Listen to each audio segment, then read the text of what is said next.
Welcome back, America. We're here with the Israeli ambassador to the United States, Yechiel Leiter. Now, Yechiel, we've become good friends. You're a very good man. And before we get started, I want people to understand that for you, these issues with Hamas and Gaza and terrorism and all the rest, these are not theoretical issues. And you're not just a senior official in the Israeli government. This is very personal for you, as it is for many of the people who make these decisions about life and death in Israel. You had an elder son. He was the commander of a unit. Beautiful son, 6 grandkids who you were very, very close to. Just give us a little bit of story so the American people have some context here. Well, thank you, Mark. It's good to be with you. I appreciate your kind introduction. And certainly the mention of my son, Moshe, who was my oldest of 8 children, and led the forces actually into Gaza on the first day of the war. He fought for 13 days, and that afternoon, that Friday afternoon, he walked into a booby-trapped tunnel that Hamas had set for him and his commandos that were with him. He lost his life in a massive explosion, together with 3 of his soldiers, and 5 of his soldiers that were on the other side of the wall in this booby-trapped shaft lost their legs. It's personal, yes, but look, I miss him. I miss him desperately. He was also my best friend, but I'm very proud of him. I'm very proud of his friends. I'm very proud of what he represented, and that's a young generation of lions and lionesses who rose to defend the state of Israel and to ensure that our people have safety and security. They gave their lives for the future of the Jewish people. And in doing so, they wrote themselves into the annals of Jewish history along with the greatest Maccabees that we've had throughout the generations.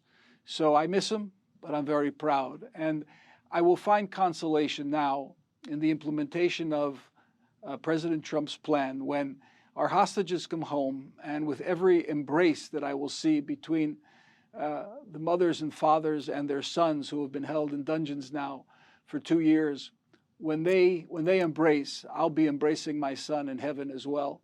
And I will be somehow, to some degree, find consolation in that.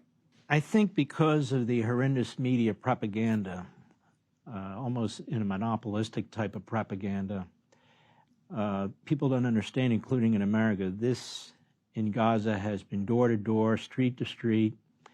You've been alerting citizens there to get out, which also in effect alerts the enemy because they see the same thing.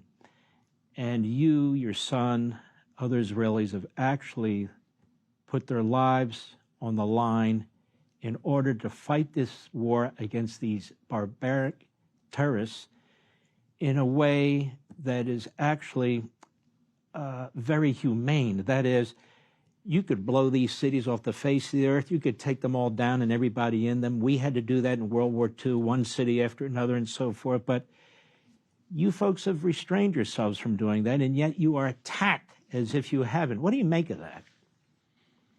Well, libeling Jews is an old story. It goes back to the beginning of time when Abraham said that God makes man, man doesn't make God. He was ostracized for that. And ever since, there's been libels against the Jewish people. And now that we have a state, it's very easy to libel us as a people, as a nation. You know, it's interesting, Mark. I hear a lot from our critics, you had so much support on October 8th. Why did you blow it? And I say to them, it's easy to love dead Jews. When we were massacred, when we were weak, when 1,200 of our people were butchered, when women were murdered as they were being raped, when babies were decapitated, there was so much sympathy out there. But when Israel flexed its muscles and showed its power and the determination that the Prime Minister Netanyahu represented, when he said, we will not finish this until Hamas is defeated. And now, in the context of President Trump's plan, we have what is in effect a victory over Hamas and a defeat of Hamas, because not only are they returning our hostages, in this ghoulish situation when they were actually holding on to dead bodies. I mean, these are not barbarians at the gate. These are barbarians who came through the gates and took people who they murdered, actually, and are holding the bodies hostage along with the living hostages. We're also getting victory in the sense that in the plan, in the second phase of the plan, Hamas will be disarmed. And that's the only way it's going to work. If Hamas is disarmed and Gaza is completely de-radicalized and demilitarized, that's the only way that we're going to be able to see peace. Israel cannot once again, I mean, Prime Minister Netanyahu has been so clear on this. We can no longer have jihadis at our borders. No other state in the world would tolerate what we tolerated up until October 6th and what we went through on October 7th. And you're absolutely right. Any other country in the world, had they experienced October 7th, would have taken out the bombers and completely obliterated the enemy right across their border. We didn't do that. We sent in our troops. We went from house to house. We at the same time that we were rooting out the Hamas terrorists, at the very same time, we were flooding Gaza with humanitarian aid, over 2 million tons. There are only 2 million people in Gaza, and they received 2 million tons of humanitarian aid. And at the same time, we're being libeled and we're being told that we're starving. We never starved any population. We fought as we were feeding them. We were feeding them as we were fighting Hamas that embedded itself in these civilians. You know, the great authority on urban warfare, John Spencer, who teaches at West Point, has said that there's never been a situation like this.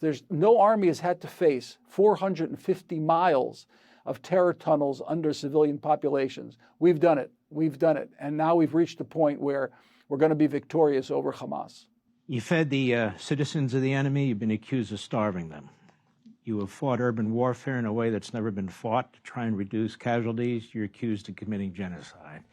And then they say you have a PR problem. No, I think the people reporting on this, they have a morality problem. Hey, Sean Hannity here. Hey, click here to subscribe to Fox News YouTube page and catch our hottest interviews and most compelling analysis. You will not get it anywhere else.